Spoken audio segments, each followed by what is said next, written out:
आपण कंटिन्यू करा. म्हणजे मी बोललो तेच बरोबर आहे अध्यक्ष महोदय. आपण त्याच्यानंतर हा प्रस्ताव वाचून दाखवायचा असतो.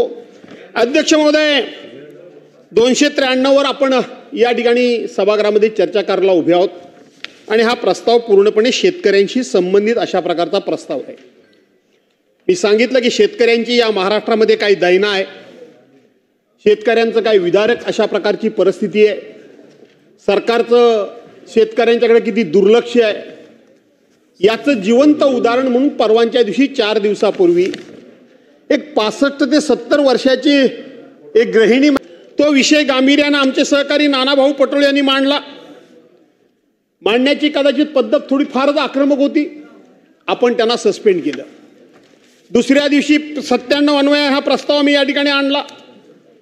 आपण त्याला मान्यता दिली नाही आणि उद्या जो विरोधी पक्षाचा की 97चा प्रस्ताव, याचा अर्थ असा की सभागृहासमोरचं सगळं कामकाज बाजूला सारून त्या 97 अन्वये, नियम 97 अन्वये त्या प्रस्तावावर चर्चा सुरू करणं, याचाच अर्थ त्या प्रस्तावाचं गांभीर्य, याचाच अर्थ त्या प्रस्तावाची गांभीर्यानं दखल सरकारनं किती घेतली आहे आणि त्या ज्याच्या बाबतीत ही दखल घेतली आहे त्याच्या बाबतीत त्या वर्गाला, त्या समूहाला त्या ठिकाणी संदेश जातो की आमच्या पाठीमागं कोणतरी आमच्या पाठीमागं उभं आहे, आम्हाला कोणाचा तरी आधार आहे.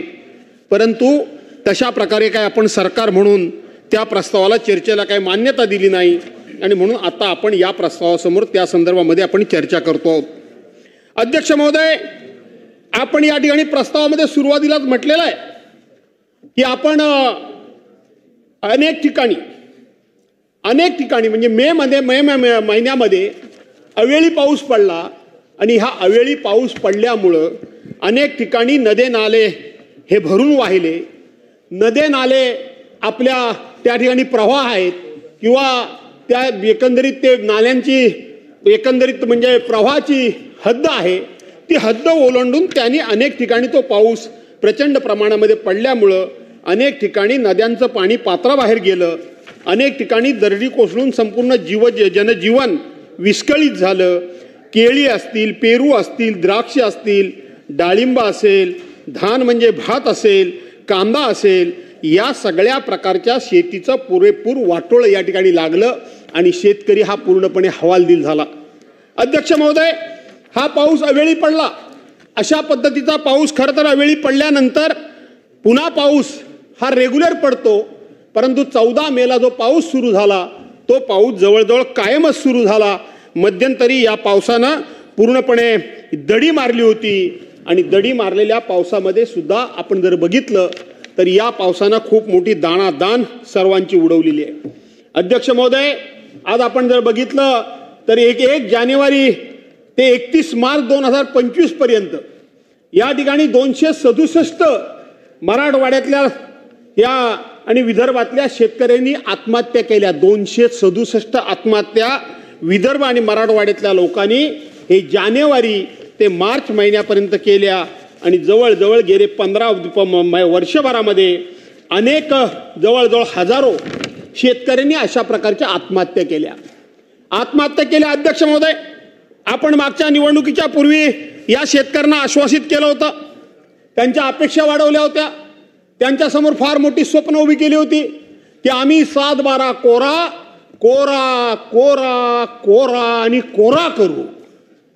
कोरा केला, त्यांच्याकडून सत्तेवर येण्याचं काम केलं आणि आता आम्ही आमच्या सोयीनं या ठिकाणी सरकार सांगतंय की आम्ही शेतीला या ठिकाणी आम्ही शेतकऱ्यांचा कर्जमाफ तर करणारच आहोत, परंतु योग्य वेळेला आम्ही कर्जमाफ करू.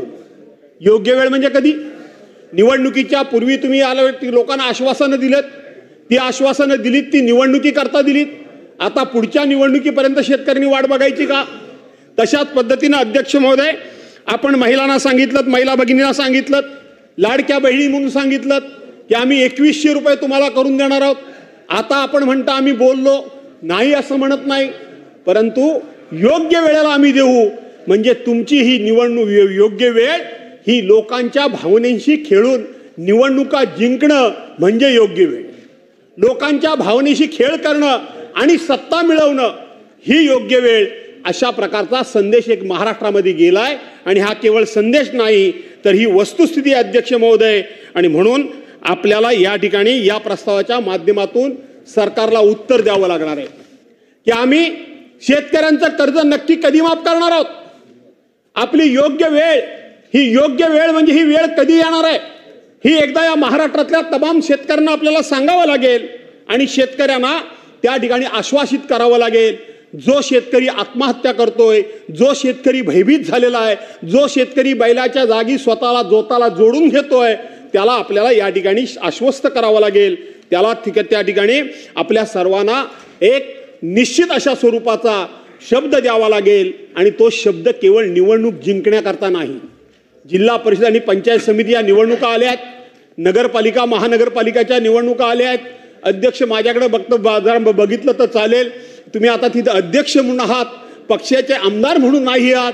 त्यामुळं तुम्ही माझ्याकडे बघत असताना मी सरकारच्या विरोधात बोलतोय असं समजण्याच्या ऐवजी तुम्ही अध्यक्ष आणि मी सदस्य, तुम्ही लावण्याचं काम, त्यांच्या कोपराला गुळ लावण्याचं काम अध्यक्ष महोदय होता कामा नये या सरकारकडून. आणि म्हणून या सरकारनं केवळ निवडणुका जिंकण्याकरता म्हणून आम्ही लोकांच्या कोपराला गुळ लावत नाही. गुळ तर लावलाय पण कोणाच्या तोंडात काही जात नाही. अशा पद्धतीची सरकारची वागण्याची पद्धत आणि वृत्ती असता कामा नये अध्यक्ष महोदय. आणि म्हणून ठोस अशा प्रकारचा सरकारने या ठिकाणी शब्द अध्यक्ष महोदय दिला पाहिजे. अध्यक्ष महोदय, पर हेक्टरी या शेतकऱ्याला नुकसान भरपाई म्हणून सरकारनं किमान 50,000 रुपयाची तात्काळ मदत करण्याची गरज आहे. तात्काळ मदत करण्याची गरज आहे. अध्यक्ष महोदय, शेतकऱ्यांचे पंचनामे झालेले नाहीत.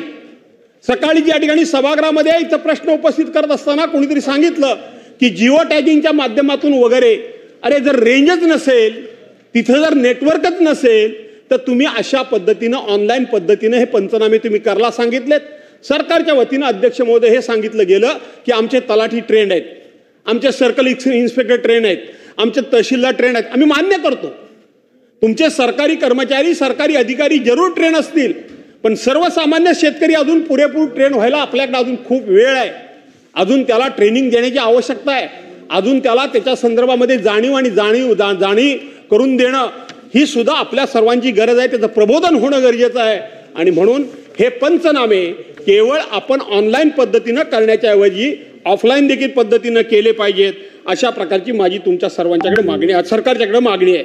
त्याचबरोबर त्यांना हेक्टरी 50,000 रुपये अध्यक्ष महोदय नुकसान भरपाई देणं, सरसकट नुकसान भरपाई देणं हा सुद्धा सरकारनं निर्णय घेतला पाहिजे.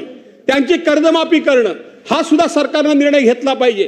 सरकारनं म्हटलंय की आम्ही आता प्रत्येकाला सौर ऊर्जा पंपाच्या माध्यमातून या ठिकाणी वीज देणार आहोत. सौर ऊर्जा पंपाकरता लाखो लोकांनी त्या ठिकाणी पैसे भरलेले आहेत, लाखो लोकांनी. सर्वांना मिळते सौर ऊर्जा पंपाचं कनेक्शन? अध्यक्ष महोदय, असंच झालं. 1 रुपया पीक संरक्षण विमा योजना म्हणून 1 रुपयात आम्ही शेतकऱ्याचा पीक विमा उतरतोय असं सांगितलं गेलं. शेतकऱ्याकडून एक रुपया गोळा केला गेला आणि ज्या विमा कंपन्या आहेत सहकार मंत्री, त्या विमा कंपन्यांचं उखळ पांढरं झालं हे आता सरकारच कबूल करतंय. त्यावेळेला सरकारनं त्या 1 रुपया पीक विमा योजनेची खूप मोठ्या प्रमाणामध्ये भलावण केली, खूप मोठी स्वतःची पाठ स्वतःच्या हाताने थोपटून घेतली. आम्ही कसा 1 रुपयामध्ये शेतकऱ्यांना या ठिकाणी विम्याची रक्कम देणार आहोत म्हणून सांगितलं आणि शेवटी त्याच सरकारला या सभागृहामध्ये कबूल करावं लागलं की विमा कंपन्यांनी आम्हाला फसवलं. विमा कंपन्यांनी फसवलं. 1 रुपया आपण शेतकऱ्यांकडून घेतो पण बाकीचे हप्त्याचे पैसे सरकार म्हणून देतो. सरकार म्हणजे कोण? सरकार म्हणजे तुम्ही आम्ही. सरकार म्हणजे सर्वसामान्य माणूस. सरकार म्हणजे सर्वसामान्य जनता. दिसायला जनतेच्या खिशातून 1 रुपया गेला असं वाटत असेल, परंतु हप्त्याची बाकीची रक्कम सुद्धा शेतकऱ्यांच्या खिशातूनच गेली, शेतकऱ्यांच्या खिशातून गेली. आज शेतकऱ्याला आपण सांगतो की 6,000 रुपये आपण तुम्हाला त्या ठिकाणी शेतकरी सन्मान योजना म्हणून आपण तुम्हाला निधी देतो. त्याच्याकडून आपण किती रुपये वसूल करतो? एखादी फवारणी करायची असेल, बी बियाणं घ्यायचं असेल, त्याला त्या ठिकाणी कुठलीही खतं घ्यायची असतील तर कमीत कमी 18% जीएसटी घ्यावी लागते. आज कुठलंही पीक घ्या, कुठलंही पीक घेतलं तर वर्षातून किमान 60,000 रुपये हेक्टरी खर्च हा शेतकऱ्याला फवारणी करता, बियाणा करता, खतान करता, मजुरी करता हा किमान 60,000 रुपये खर्च येतो. 18 कष्टोदरसे. मंत्री महोदय, आपण त्याच्याकडून एका शेतकऱ्याकडून एकराच्या मागं आपण जवळजवळ 11,000 रुपये घेतो. 11,000 रुपये आपण त्याच्याकडून घेतो. आपण काही त्याला फुकट देत नाही. आपण फक्त या ठिकाणी आव आणतो. आपण मोठमोठी प्रसिद्धी करतो. आपण मोठमोठे फलक लावतो. आता आपण तिथे बाहेर बोर्ड लावलाय सगळीकडे. अख्ख्या विधान भवनात बोर्ड आहेत. काय बोर्ड आहे अध्यक्ष महोदय? त्या ठिकाणी बोर्ड काय लावलेला आहे? चला घडवू विकसित महाराष्ट्र. विकसित महाराष्ट्र 2047 महाराष्ट्र व्हिजन डॉक्युमेंट. मला कळत नाही तुम्हाला की सगळ्या ठिकाणी ही जाहिरातबाजी करायची तुम्हाला काय एवढी गरज काय? एवढं चांगलं काम तुम्ही करता. कुठलंही वर्तमानपत्र हातामध्ये घेतलं ते 3-4 फोटो तेच. अरे नवीन तरी फोटो सेशन करा.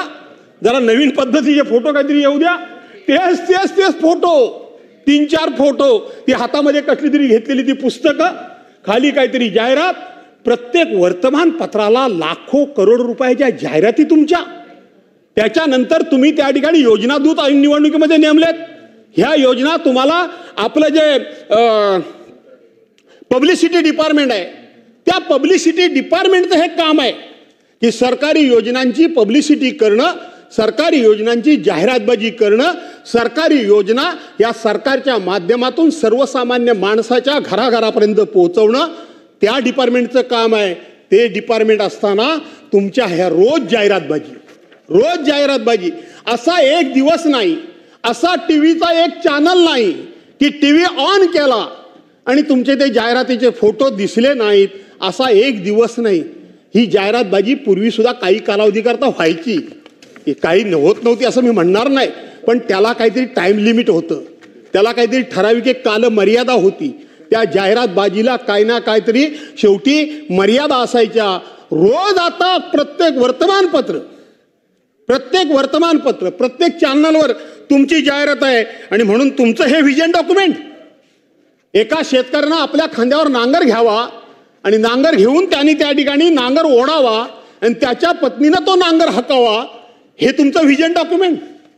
हे तुमचं व्हिजन. ही तुमची शेतकऱ्यांबद्दलची कणाव. ही तुमची शेतकऱ्याबद्दलचा कळवळा. हे तुम्हाला शेतकऱ्याबद्दलचं प्रेम. अशा पद्धतीनं जाहिरातबाजीनं निवडणुका जिंकता येतात. परंतु राज्याची प्रगती, देशाची प्रगती अशा जाहिरातबाजीनं होत नसते.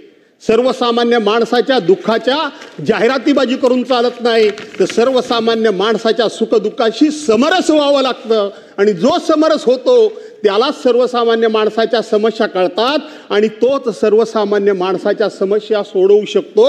त्यामुळं पहिल्यांदा आपल्याला सर्वसामान्य माणसाच्या सुखदुःखाशी समरस व्हायला पाहिजे. ही माझी आपल्याला विनंती आहे. अध्यक्ष महोदय, मी कोकणातून आलो. कोकणाच्या बाबतीत बोलत असताना अध्यक्ष महोदय मला सांगितलं पाहिजे की यंदा 14 मेला पाऊस पडला. साधारणपणे अध्यक्ष महोदय 25 मेला इथं आमच्या ताई बसल्यात.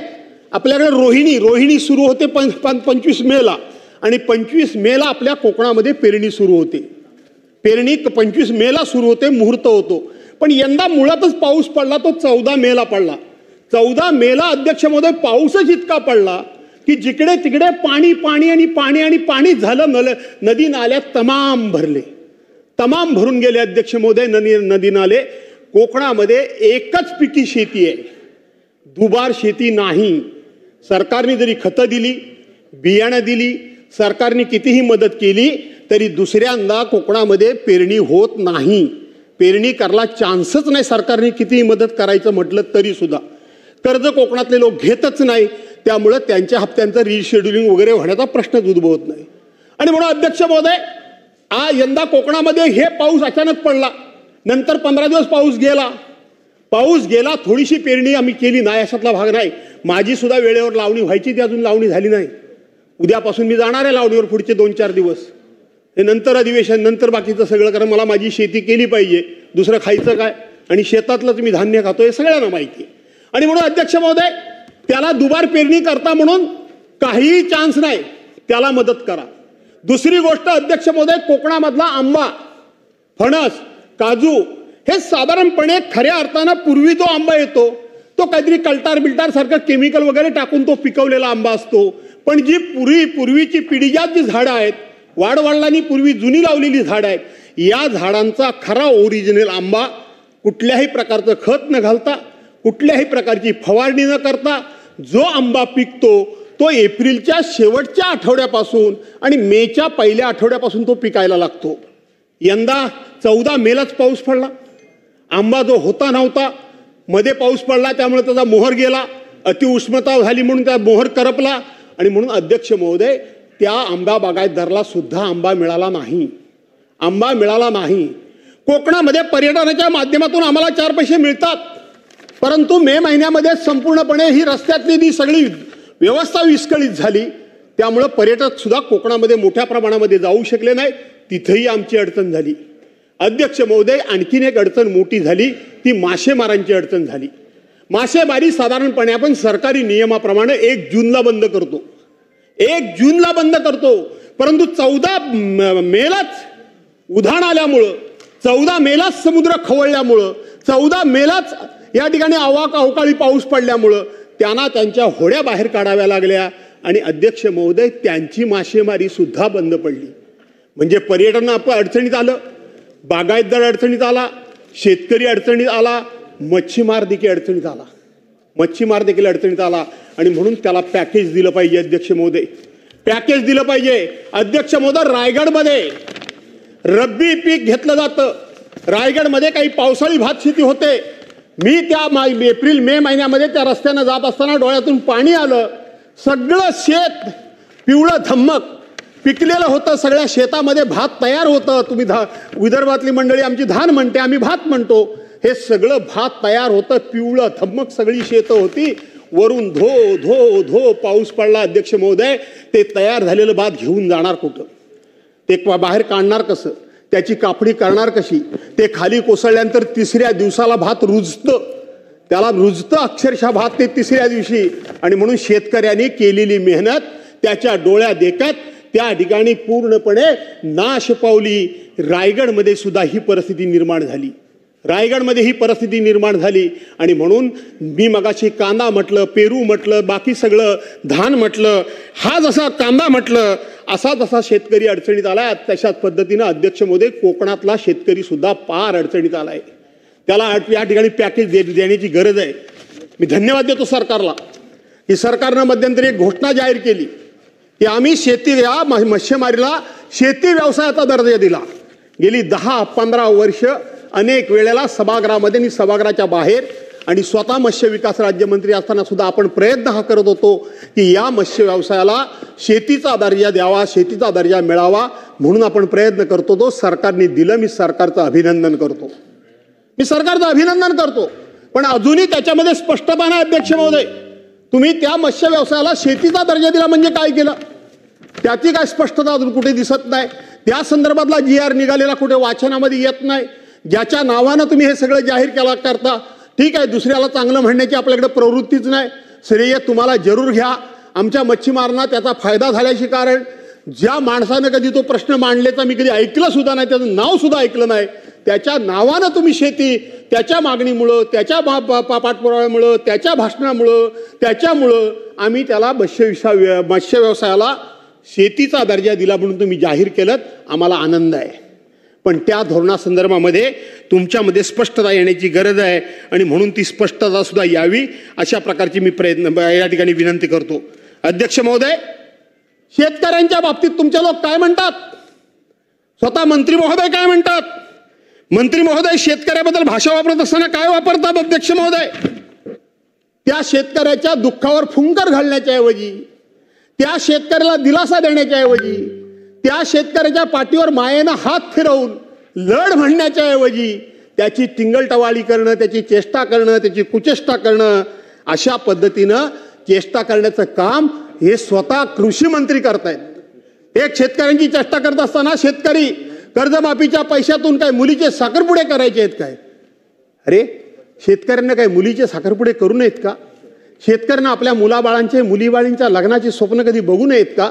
शेतकऱ्यांना कधी आपल्या मुलीबाळींचं लग्न हे विना विघ्न पार पडलं, विना कर्ज पार पडलं, न आत्महत्या पार पडलं आणि ते पडावं अशा प्रकारचं शेतकऱ्याने स्वप्न कधी बघू नये का?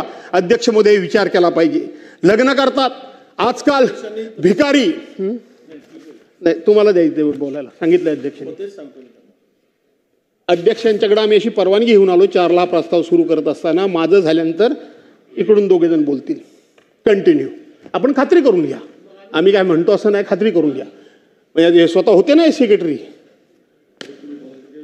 आणि म्हणून अध्यक्ष महोदय, शेतकऱ्यांना ही स्वप्न कधी बघूच नाही का अध्यक्ष महोदय? सुखी संसाराची स्वप्न कधी शेतकऱ्यांना बघूच नाही. काय म्हणाले मंत्री? मंत्री म्हणाले आजकाल भिकारी सुद्धा 1 रुपया घेत नाही. आम्ही शेतकऱ्याला 1 रुपयामध्ये पीक विमा योजना दिली. त्या पीक विमा योजनेचे कसे धिंडवडे निघाले सहकार मंत्री महोदय ते मी तुम्हाला आत्ता सांगितले. सरकारने त्यावेळेला 1 रुपयामध्ये आम्ही शेतकऱ्यांचा पीक विमा योजना दिली म्हणून सांगितलं. आणि त्याच सरकारला याच सभागृहामध्ये कबूल करावं लागलं की त्या ठिकाणी मोठ्या प्रमाणामध्ये भ्रष्टाचार झाला. कंपन्यांचा फायदा झाला, शेतकऱ्यांचा फायदा झाला नाही. पण कंपन्यांना हप्ता जो गेला तो सरकारने दिला म्हणजे तो तुम्ही आम्ही नागरिकांनीच तो हप्ता दिलेला आहे. सरकार जी कोणी असलं तर त्या ठिकाणी असणारे मंत्री संत्री उद्या आम्ही काय ते काय खिशातून कोणी देत नाही. कोणी खिशातून देत नाही, जनतेच्याच खिशातून हे पैसे जातात.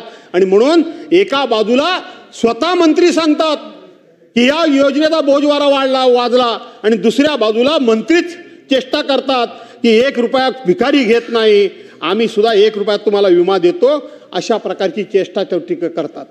अध्यक्ष महोदय, जागेवर काय नाही, तुमच्या काय ढिकळाचा पंचनामा करायचा का? ही बोलण्याची सुद्धा मदार, ही मजल, ही वृत्ती आणि हे शब्द तोंडातून कसे येतात? एवढ्या करता येतात की अहंकार, एवढ्या करता येतात की सर्वसामान्य माणसाच्या सुखदुःखाची काही आम्हाला देणं नाही घेणं. अशा लोकांच्या तोंडून असे शब्द येतात. काल इथे या सदनाचे सहकारी माझे पवनराव लोणीकरांनी खुलासा केला. आपण तो खुलासा स्वीकारला. काय म्हणतात काय या ठिकाणी सत्ताधारी पक्षाचे आमदार? तुम्हाला बूट, तुम्हाला चपला, कपडे माझ्या बापामुळे म्हणजे मोदी साहेबांच्यामुळे मिळतात. माझ्या बापामुळे तुम्हाला मिळतात. तुम्हाला पेरणीसाठी 6,000 रुपये माझ्या बापामुळे मिळतात. तुमच्या आईच्या अंगावरचं पातळ माझ्या बापामुळे मिळतं. तुमच्या बायकोच्या खात्यामध्ये पैसे, बहिणीच्या खात्यामध्ये पैसे माझ्या बापामुळे येतात. अध्यक्ष महोदय, सरकार काय 2014 पूर्वी या देशामध्ये सरकार नव्हती? 2014 पूर्वी या देशामध्ये सरकार नव्हती? 2014 नंतर सरकार आली. याच्या पुढे सुद्धा काही सरकार येणार नाहीयेत. ही लोकशाही आहे, ती अजरामर राहिली पाहिजे. याकरता म्हणून तुम्ही आम्ही सगळ्यांनी काम केलं पाहिजे, झटलं पाहिजे. आणि आमची सत्ता आहे, आम्ही त्या पक्षाचे पदाधिकारी आहोत, आम्ही त्या पक्षाचे आमदार खासदार आहोत. म्हणून अशा प्रकारची भाषा करून कोणाचा तरी उपमुर्द करण्याचा अधिकार आम्हाला कोणी दिला? अशा प्रकारचे शब्द आमच्या तोंडून कसे येऊ शकतात? शेवटी माणसानं मोठेपणा त्याच माणसाला शोभून दिसतो की ज्याच्यामध्ये नम्रता असली पाहिजे. अरे फळझाड, एवढं मोठं फळझाड ज्यावेळेला लागतं, ज्या वेळेला ते बहरतं, त्याच्यावर अनेक फळं लागतात, त्यावेळेला ते फळझाड असं ताट उभं राहत नाही. ते फळझाड वाकतं, ते झुकतं. याचा अर्थ त्या फळझाडाला मुख्या फळझाडाला सुद्धा माहिती असतं की आज जरी मी फळांनी बहरलेला असेल तरी सुद्धा मला फुलं यावीत, मला फळं लागावीत, मी फुलांनी भरावं म्हणून कोणाच्या तरी हात माझ्याकरता राबलेले आहेत. कुणीतरी माझी मशागत केलेली आहे, कुणीतरी माझ्या बुंदामध्ये 4 खताचे दाणे टाकलेले आहेत, कुणीतरी झारीभर पाणी मला माझ्या बुंदामध्ये टाकलंय, म्हणून मी बहरलोय, म्हणून मी फळात आलोय. हे त्या मुक्या झाडाला कळतं. ते आमच्यासारख्या चालत्या बोलत्या माणसांना का कळू नये? कशा करता हा अहंकार? सत्तेमध्ये काय आपणच फक्त आलो की काय? या पूर्वी देखील अनेक लोक होऊन गेले, याच्यानंतर देखील होणार आहेत. हे लक्षात ठेवा. तुम्ही हे लक्षात ठेवा. हे लक्षात आपण सर्वांनी ठेवलं पाहिजे. म्हणून मी म्हटलं की लागत्या फळाच्या झाडाप्रमाणे सत्ताधाऱ्यांनी नम्र असलं पाहिजे. खोपडे सरकार, तुम्ही या सभागृहामध्ये इकडं पण बसत होतात, इकडं आम्हीही बसत होतो.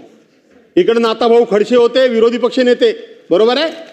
बाजूला सुधीर भाऊ बसलेले असायचे, त्याच्या बाजूला गिरीश भाऊ बसलेले असायचे, त्याच्या बाजूला गिरीश भाऊ बापट बसलेले असायचे, बरोबर आहे. आणि देवेंद्रजी बसलेले असायचे, त्याच्या बाजूला गिरीश भाऊ बापट बसलेले असायचे. हे काँग्रेसवाले हे मंत्रिमंडळामध्ये होतो, आम्ही मंत्रिमंडळामध्ये होतो. मी सुद्धा कधी एक्साइट व्हायचो. इतकं हे लोक बोलायचे, आज एक शब्द ऐकून घेत नाहीत तुम्ही. इतकं बोलायचे, सरकारला एवढे अस्लाद्य शब्द वापरायचे. शिवीगाळा शब्द मी वापरत नाही, मी अस्लाद्य वापरतोय. एवढे वापरायचे. हे काँग्रेसवाले हे मंत्री संत्री एकदा असा कान आणि एकदा असा कान, बडबडायचं किती ते बडबडा. मी स्वतः असं म्हणायचो, अरे काय एवढं ऐकून घेता, कशा करता ऐकून घेता, काय काय ते बोलले. त्यावेळेला हेच लोक मला समजावून सांगायचे, हे जयंतराव बाजूला बसलेले आहेत, असू दे, आपण सत्तेमध्ये आहोत, आपल्याला अनेक ठिकाणी न्याय मागायला जागा आहे, आपल्याला अनेक ठिकाणी आपली कामं करून घ्यायला जागा आहे, आपल्याला सत्तेचा आधार आहे. त्यांना आधार कोणाचा आहे? किमान त्यांना बोलण्याचं समाधान सत्ताधाऱ्यांना मिळतंय, बोलू देत, आपण सत्ताधारी आहोत, आपण ऐकून घेतलं पाहिजे, हे लोक मला सांगत होते. आणि हे लोक वाटेल ते बोलत होते. समजून घ्या, सत्ताधारी पक्ष आणि विरोधी पक्ष याचं नातं कसं असलं पाहिजे. समीरजी, कुणाल, तुम्ही पण आपण एकत्रच काम केलेलं आहे. हसताय तुम्ही, ठीक आहे, परंतु आपण एकत्रच काम केलेलं आहे. हे सगळं आपण ऐकलंय. अनेक मंत्री आपण बघितले, अनेक मुख्यमंत्री बघितले, अनेक अध्यक्ष आम्ही बघितले, नाही अशातला भाग नाही.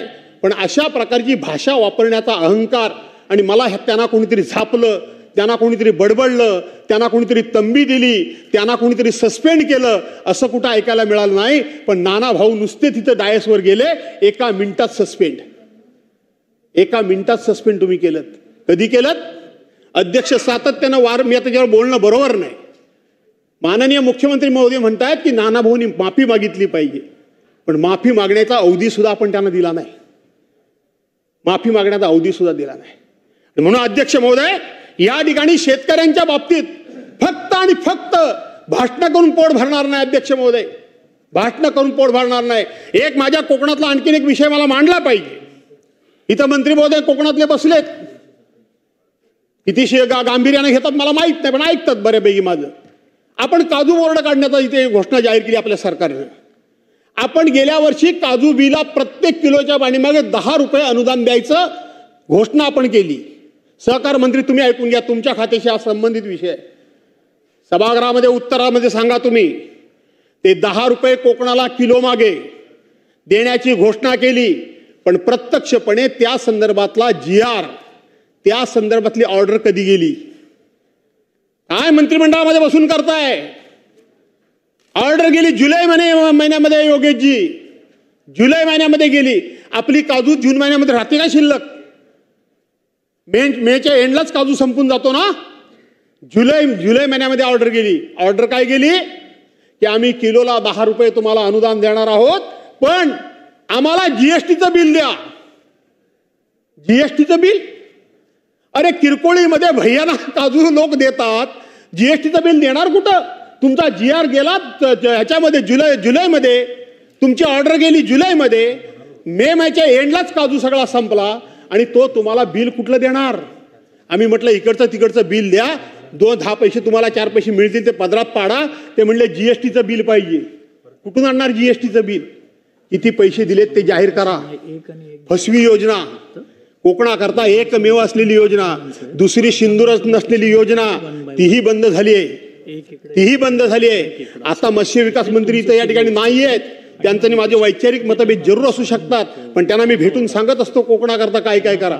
तुम्ही मत्स्य शेती जाहीर केले, तुम्ही केलीत, तुम्हाला श्रेय देऊ द्या का न देऊ दे तो भाग वेगळा, पण कोकणाकरता त्या मत्स्य शेती म्हणून त्याचं स्वरूप काय असणार त्या संदर्भामधली एकदा स्पष्टता या ठिकाणी येणं गरजेचं आहे. मच्छीमारांच्या घराखालच्या जमिनी नावावर करण्याकरता 10-11 वर्ष मीच घालवली. आता ती जी सुरुवात झालेली आहे त्याचीही पूर्तता करा. अध्यक्ष महोदय, ही तुम्हाला विनंती करतो. आणि त्याचबरोबर आपण इथं सरकारची अवस्था काय आहे शेतकऱ्यांच्या प्रती, आणि ह्या राज्यामध्ये सरकारचं काय दिवाळं वाजलंय, आणि हा सरकार किती अशा पद्धतीनं शेतकऱ्यांच्या जीवाशी खेळतंय, त्याचाच एक रिपोर्ट आज लेखी स्वरूपामधला. अध्यक्ष महोदय, तुम्ही पण प्रश्नावली हातामध्ये घ्या. आजच्याच प्रश्नावलीमध्ये सरकारनं लिखित स्वरूपामध्ये या ठिकाणी प्रश्न क्रमांक 29 या विकास ठाकरे आणि बाकीचे सदस्य आहेत त्यांनी विचारलेल्या प्रश्नाला या ठिकाणी मंत्री महोदयांनी उत्तर दिलंय की होय राज्यात 1,82,433 कुपोषित बालकं आढळली. हे तुमच्या सरकारचं लिखित उत्तर आहे. ही तुमच्या सरकारची खरी खरी खरी वस्तुस्थिती आणि हे सरकारचं खरं रूप आणि स्वरूप आहे. रूप आणि स्वरूप आहे. तुम्ही बाहेर कितीही डांगोरा पिटा, कितीही मोठेपणा मारा, कितीही जाहिराती करा, कितीही कार्यक्रम करा, कितीही विरोधकांना अंडर एस्टिमेट करा, कितीही विरोधकांच्या योजना अडवून ठेवा, त्यांना विकासाला एकही रुपया देऊ नका, त्यांना ठाई ठाई वेटीस धरा, त्यांचं एकही काम करू नका. पण शेवटी ही बालकं जी आहेत ही राज्याची आहेत, ही तुमची आमची आहेत. तुम्ही राज्याचे ट्रस्टी आहात, तुम्ही राज्याचे मायबाप आहात. मायबाप सरकार म्हटलं जातं. मायबाप सरकारनं मायबाप या दोघांची भूमिका आणि जबाबदारी काय असते, ही समजून कर्तव्य काय असतात ही समजून घेण्याची गरज आहे. मी हे डिटेल्समध्ये सांगत नाही, परंतु आपण स्वतःहून कबूल केलंय की राज्यात 1,82,443 कुपोषित बालकं आढळली असून बाकीची गंभीर बालकं 30,800 आहेत. सकाळी इथं आरोग्याच्या विषयावर बरेच प्रश्न झाले. आरोग्याच्या बाबतीत आम्ही सातत्यानं सांगत होतो की सगळे सभागृहातले सदस्य, कोणी एकटा असं मी म्हणत नाही, आणि म्हणून सातत्यानं सभागृह सांगत होतं या राज्यातली आरोग्याचे 3-13 वाजलेले आहेत. त्याचं हे बोलकं उदाहरण आहे. आणि ह्या तुम्ही दिलेला लिखित स्वरूपाचा दस्तऐवज आहे, हा माझ्या हातातला दस्तऐवज नाही. आणि म्हणून यावरून हे सरकार शेतकऱ्यांच्या विरोधात कसं आहे, हे सरकार स्वतःच्या लोकांकरता कसं काम करतंय आणि सर्वसामान्य माणसाकरता काम कसं करत नाही, त्याचं हे जिवंत उदाहरण आहे. यापेक्षा फार काय मला बोलायची आवश्यकता वाटत नाही. आणि म्हणून 2-4 मुद्दे मी या ठिकाणी मांडले की आपण एकरी हेक्टरी 50,000 रुपयाची मदत ही शेतकऱ्यांना नुकसान भरपाई करता करा. त्या रायगडमध्ये सगळं भिजलेलं भात, कोकणामध्ये त्या ठिकाणी न झालेली पेरणी, मासेमारी, पर्यटन व्यवसाय, फळबागा ह्या उद्ध्वस्त झाल्या, त्यांना पॅकेज द्या. त्याचबरोबर केळे असतील, पेरू असतील, द्राक्ष असेल, डाळिंब असेल, धान असेल, कांदा असेल, अशा प्रकारची शेतकऱ्याची झालेलं वाटोळं, हे वाटोळं सुद्धा आपण सर्वांनी समजून घेण्याची गरज आहे. आणि म्हणून त्यांना मदत करा. राहिला प्रश्न इथे या ठिकाणी थोडासा एक शेवटचा मुद्दा जो आम्ही मांडलेला आहे तो 12,000 रुपये शिपायाने 10,000 रुपये तुटपुंजा पगारामध्ये सगळे क्लास 3 क्लास 4 हे सगळे आउटसोर्सिंग,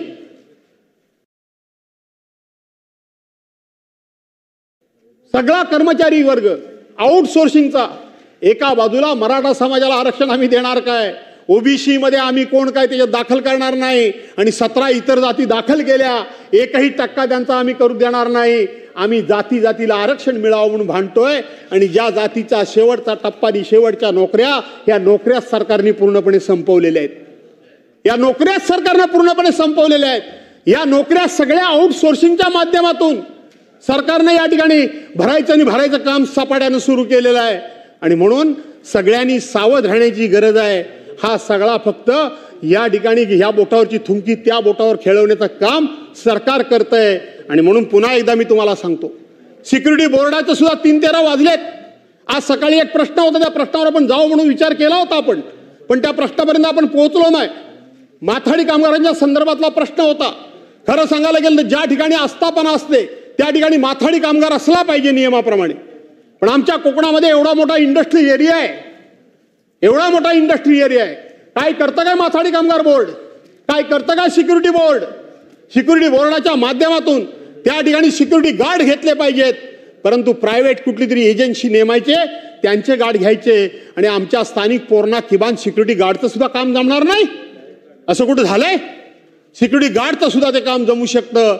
आणि म्हणून या सगळ्या बाबतीत सरकारनं सामान्य माणूस नजरेसमोर ठेवून आजपर्यंतची जी राज्य आम्ही बघितली तो कॉमन मॅन, सामान्य माणूस नजरेसमोर ठेवून योजना आखल्या गेल्या, नजरेसमोर ठेवून. आता अदानी, अंबानी अशा प्रकारचे लोक नजरेसमोर ठेवून योजना आखल्या जात आहेत, घोषणा मोठ्या मोठ्या केल्या जात आहेत. Digital India, make in India, stand up India, sit down India वगैरे वगैरे वगैरे वगैरे. कुठे आहे सगळं? राज्यामध्ये आज किती पोरं बेकार आहेत, बेकारीची संख्या काय आहे, याचा विचार आपण सर्वांनी मिळून करण्याची गरज आहे. आणि म्हणून सामान्य माणूस जगाबरोबर आपण गेलं पाहिजे. जगाबरोबर स्पर्धेमध्ये आपण उतरलं पाहिजे. जगाच्या बरोबरीनं जायचं असेल तर जगातली प्रत्येक ऍडव्हान्स टेक्नॉलॉजी आपण अडॉप्ट केली पाहिजे.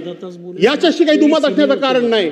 पण हे करत असताना सामान्य माणूस काय करणार, सामान्य माणसाचं काय होणार, सामान्य माणसाचा राडघाडगं, संसाराचं राडघाडगं कसं चालणार, याचा विचार जर करायचा असेल तर शेतकऱ्याच्या मागे तुम्हाला उभं राहावं लागेल, कामगाराच्या मागे तुम्हाला उभं राहावं लागेल. अशा प्रकारची या ठिकाणी विनंती करतो. पुन्हा एकदा आपल्या सर्वांना, यानंतर माझे सहकारी या ठिकाणी बोलणारच आहेत. 2024 मध्ये 3588 मृत्यू झालेत. 20 वर्षात जवळजवळ 72,000 मृत्यू झालेत. त्या संदर्भामध्ये सुदैवाने मी त्याच्यात मोठेपणा सांगत नाही की ज्या कोकणाचं आम्ही प्रतिनिधित्व करतो त्या कोकणामध्ये ही आत्महत्या करण्याची वगैरे काही लागण अद्यापपर्यंत लागलेली नाही. पण योगेशजी, तुम्ही गृहराज्यमंत्री आहात, तुम्ही माहिती घ्या, आपल्या रत्नागिरी जिल्ह्यामध्ये सुद्धा, सिंधुदुर्गामध्ये सुद्धा एखादी घटना घडली असं माझ्या वाचनात आहे, मी कन्फर्म नाही, परंतु आपल्या रत्नागिरी जिल्ह्यात सुद्धा यंदा 3-4 आत्महत्या झाल्या. त्या 3-4 सुद्धा जसं इकडच्या भागामध्ये तसंच त्या भागामध्ये आपल्याकडं हताश होऊन खिशामध्ये पत्र लिहून ठेवलं की कर्जबाजारीपणामुळं, शिक्षण घेऊन नोकरी नसल्यामुळं, शिक्षण घेऊन लग्नकार्य होत नसल्यामुळं, शिक्षण घेऊन मी माझ्या आईवडिलांना कुठेही मदत करू शकत नसल्यामुळं मी हताश होऊन आत्महत्या करतोय. अशा 3-4 आत्महत्या सुद्धा आपल्याकडे झालेल्या आहेत. मी त्या आत्महत्या झाला असं अजूनही म्हणायला तयार नाही. पण तरी सुद्धा तुम्ही गृहराज्यमंत्री आहात, माहिती घ्या, तुमची ही जबाबदारी बनते की अशा पद्धतीने जर कोणतरी निराश होऊन, हताश होऊन जर या निर्णयाप्रत जात असेल तर आपल्याला समाज प्रबोधन करावं लागेल. आपल्याला त्या ठिकाणी तू अशा पद्धतीनं आत्महत्या करू नकोस. जीवनामध्ये संघर्ष अनेकांच्या वाट्याला येतो, का आपल्याच वाट्याला येतो अशातला भाग नाही. तो संघर्ष आपण करू, परंतु असं सहजासहजी त्या संघर्षाच्या पुढे आपण गुडघे टेकून आत्महत्या करणार नाही. हा आत्मविश्वास त्याच्या मनामध्ये जागवावा लागेल. आणि म्हणून ही जबाबदारी आपली आहे. आपण केवळ राजकारणाकरता एकमेकांवर आरोप टीका करणं त्या तेवढ्या पुरेशा ठीक आहेत, पण कायमस्वरूपी त्याच्यात अडकून पडू नका. तरुण आहात, तुम्हाला जर भवितव्य तुमचं घडवायचं असेल तर ह्या ठिकाणी आरोपातून तुमचं काही भवितव्य घडण्यातलं नाही. मी तुम्हाला आजच सांगून टाकतो, काहीतरी विधायक काम करा, चांगलं काम करा, जे आपल्या कोकणाच्या फायद्याचं आहे, आपल्या कोकणाच्या हिताचं आहे. राज्याचे तुम्ही मंत्री आहात हे मला माहितीच आहे, पण आता मंत्री राज्याचा कुठला कपाळातला राहिलाय, आता जिल्ह्यातला सुद्धा मंत्री राहिला नाही, आता स्वतःच्या मतदारसंघाचाच मंत्री राहिलाय प्रत्येक जण. हा प्रत्येकाला अनुभव असेल आणि म्हणून तुम्ही सुद्धा त्या संदर्भामध्ये विचार करावा अशा प्रकारची विनंती करतो. आणि ह्या 293च्या माध्यमातून या सरकारनं अहंकार सोडावा, मुजोरी सोडावी, शेतकऱ्यांचा उपमर्द करणं सोडावं, शेतकऱ्यांना नांगराला जुंपण्याचं पाप या सरकारनं करू नये, शेतकऱ्यांना मदत करावी आणि शेतकऱ्यांचे आशीर्वाद घ्यावेत अशा प्रकारचा आग्रह करून मी माझे विचार थांबवतो. जय हिंद, जय महाराष्ट्र. सन्माननीय